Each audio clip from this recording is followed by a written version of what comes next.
Hello and welcome back to Leeds United, where we have Europa League action for you today for the first time in this ape and for the first time in its updated format for you. We played 2 of those games so far and won them both. First of which against, I'm gonna get it wrong, Donetsk Strada, the Slovakian team. Second of which, away at Shakhtar. Now, I don't really know how this is seeded and distributed in terms of home-away games and in terms of the opponents. We seem to be relatively fortunate that the Betis and Atalanta games, which I would argue is the toughest 2, are at home, and some of the weaker ones, like Karabag and Utrecht, are away from home. So I don't really know how that's worked out as a system. I presume it's done on seeding or something like that, but coefficient points. You saw us lose against Chelsea 3-0. We have lost one further game in the Premier League, and that was recently at Norwich. Don't really know what happened, quite frankly. We did sort of have the better of it. I don't know if this is a problem with the system, with the players, or with FM, but this seems to be happening a lot. Lots of shots, very few on target.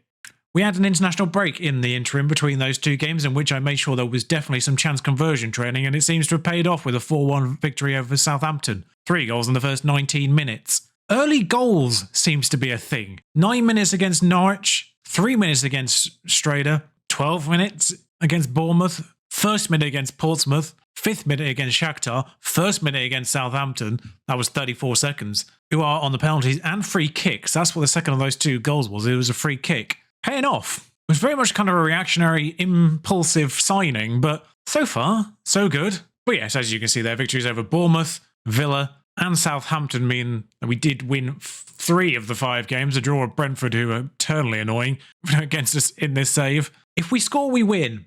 That was via penalties in the Carabao, but if we score, we win for some reason. Like, there's no score draws. If we score, we win. And yes, if Eagle Eye Views have spotted the top, that run of 4 means we have only lost 2 games and 1 draw in our first 8 matches. Sees us joint second, despite the fact we are still in, the worst half conceding-wise. Salah's actually scored more goals than Haaland, remarkably, in these first 8 games. QPR, just a quick QPR update as well.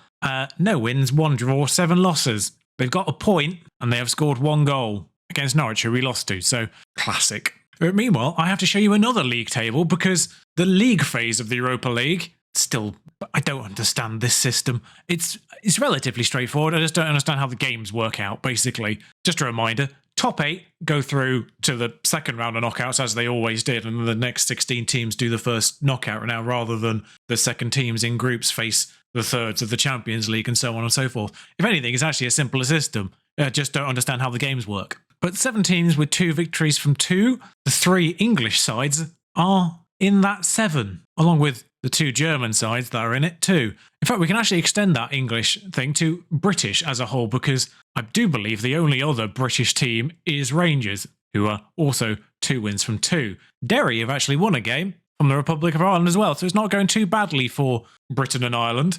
I don't know what's happened at Sporting. They've lost both their games. Who do they play? Sevilla and Brentford. But it is Betis, who I do actually have a shirt for, but it would be a bit weird if I'd worn their shirt for this game.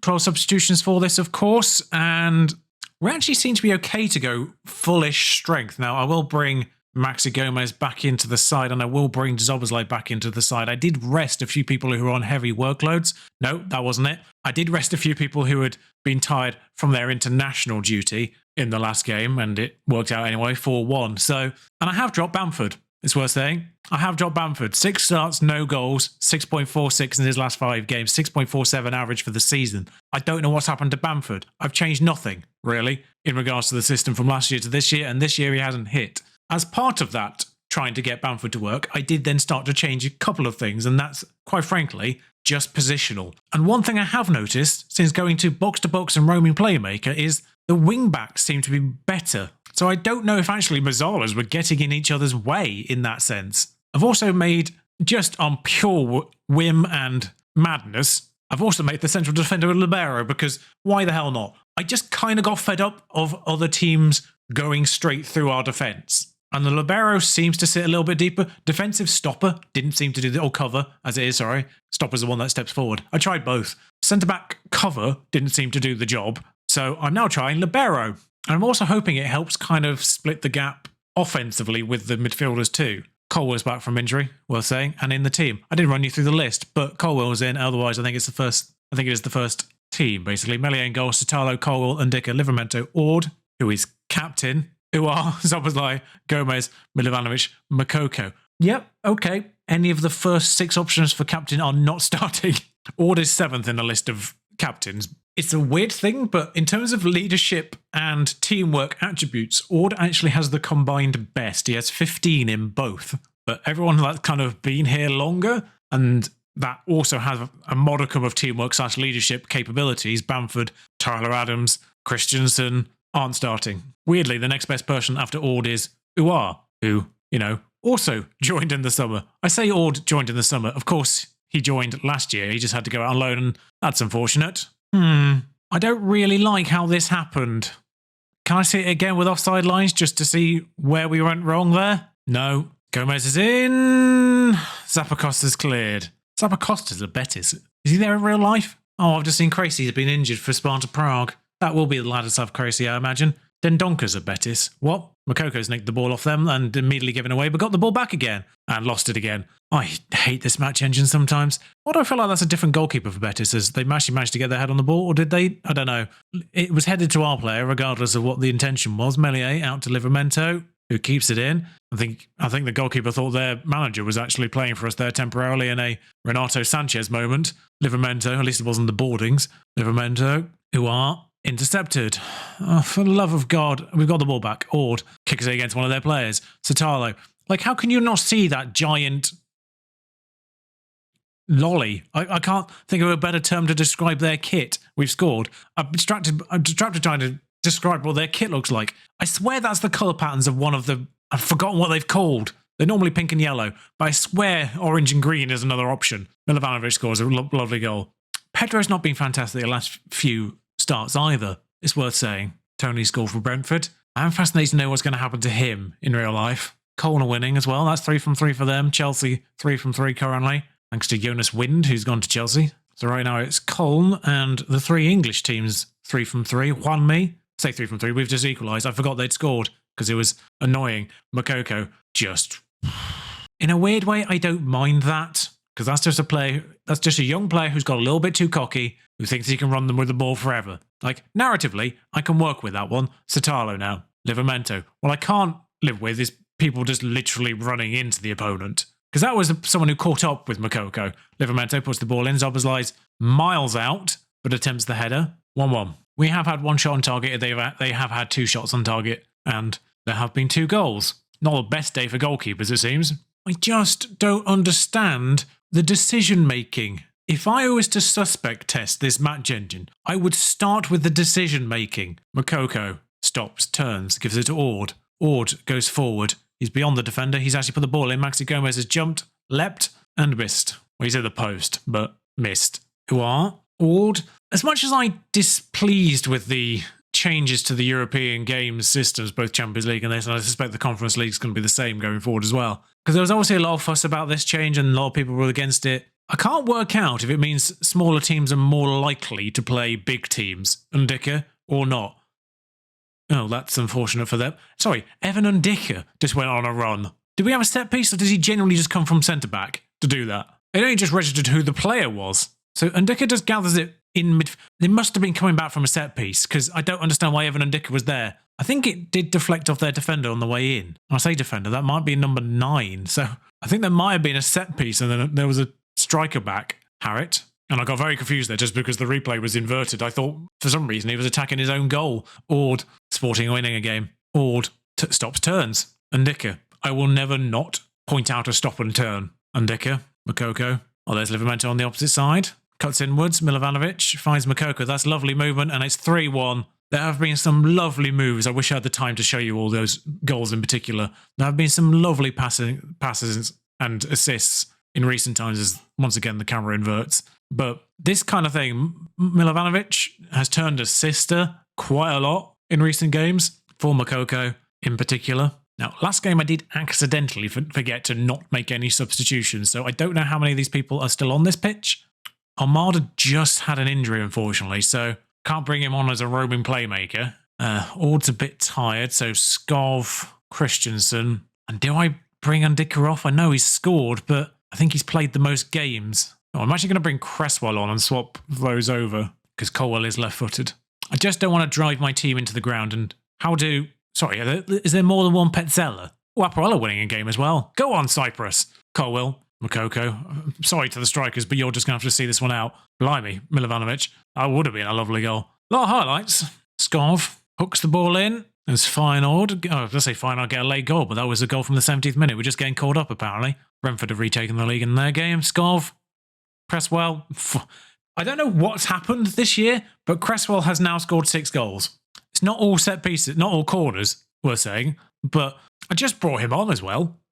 Just remember that not set piece and Dicker goal at the end of the season, by the way, because I will forget about it. But go on, Applewell getting a win. Up to 19th. Derry drew their game. Who did they play? Roma. Derry drew with Roma. I'm now quietly rooting for Derry in all of this. So what I had actually overlooked there is the fact that the Arsenal game that comes next is actually second versus third. Same records, same points, just different goal differences. In fact, actually, same goal difference, just more goals scored for Leeds, but also more goals conceded. Oh, QPR played. I mean, they played City and only lost 3-0, so that's not too bad. Their goal difference is minus 21 after 9 games, though. Fitness-wise, I am a little concerned. Obviously, a lot of people that played in the week are going to be a little bit tireder now. Szoboszlai is probably the biggest concern of all. You know, Tyler Adams in, everyone else strikes in the centre of the defence. Bamford in, despite his terrible form. Bamford in, just provide a bit of experience in the top line and as captain as well. Melee and Dicker strike, Sotalo, Ord, Adams, Uar, Christensen in at right back as well, just because Livermore not like massively tired in terms of fitness, but his workload is just tipped over to heavy. Bamford, Milovanovic and Gomez up front. Actually, yeah, Milovanovic gave me the opportunity to back out and reassess whether or not I wanted Pedro, but Milovanovic has scored more goals. And the first highlight happens at about a minute's played, and it's Arsenal in possession. So, this isn't going to go well. Zinchenko. Is it going to be a smasher from Zinchenko? Well, it is, but just not into the goal. We'll give the team an early encourage. This is worth saying, like, the entire Arsenal team is basically just the entire Arsenal team, except for Marcus Thuram up front, which concerns me, because Thuram is notoriously good in the air, I believe. Oh no, they've acquired Singo as well at left back. You know, that position where they